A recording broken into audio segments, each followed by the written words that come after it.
प्रश्नावली 2.2 का पहला प्रश्न। अगर आपको किसी संख्या से 1/2 घटाने और परिणाम को 1/2 से गुणा करने पर 1/8 प्राप्त होता है तो वह संख्या क्या है?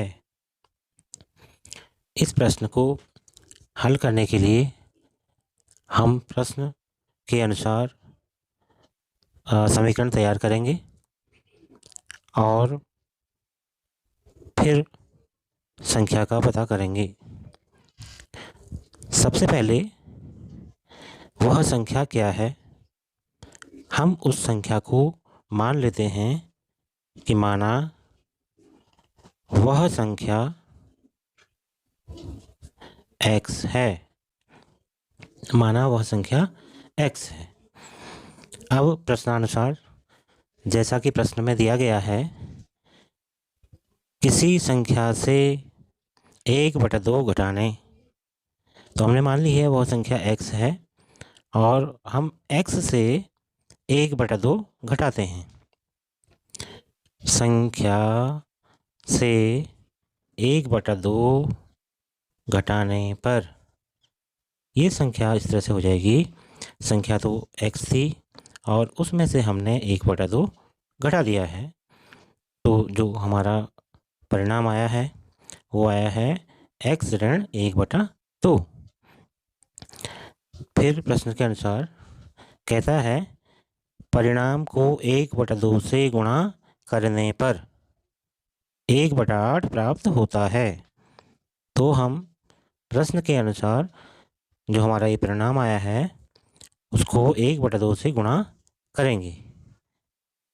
परिणाम को 1/2 से गुणा करने पर ये हो जाएगा x ऋण 1/2। तो हमारा ये परिणाम आया था और इसको हम 1/2 से गुणा कर देंगे, यानी इसे हम ऐसे भी लिख सकते हैं, x को 1/2 से गुणा करेंगे तो ये हो जाएगा x/2 ऋण का ऋण, और 1/2 को 1/2 से गुणा करेंगे तो ये हो जाएगा 1/4, या हम इसे ऐसे भी लिख सकते हैं और इसको हम ऐसे लिख सकते हैं x/2 ऋण 1/4, 1 एकम 1, 2 दूना 4।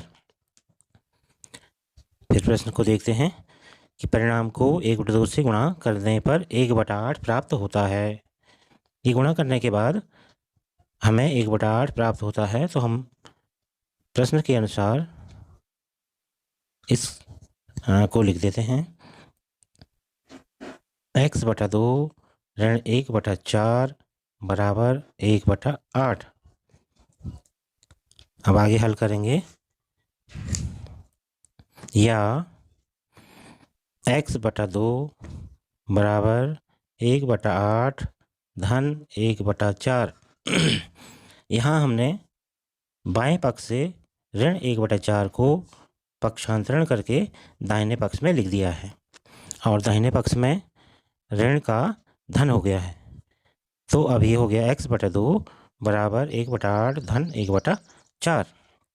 या आगे बढ़ते हैं, x/2 बराबर, अब 8 और 4 का लॉसो हम ले लेंगे 8,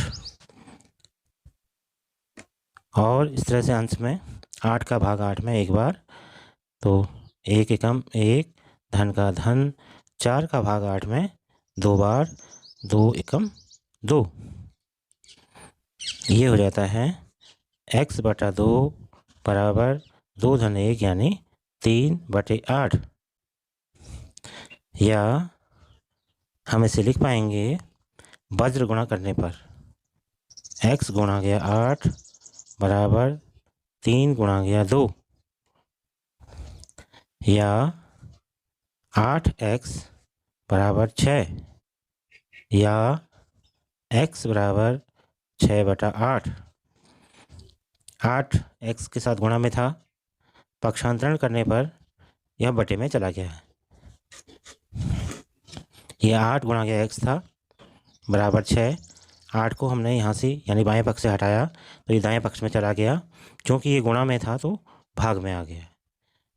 या x बराबर 2 3 6 2 चौको 8, 2 से काटने पर 2 3 6 2 चौको 8, तो x बराबर जो हमें मिला है वो मिला है 3/4।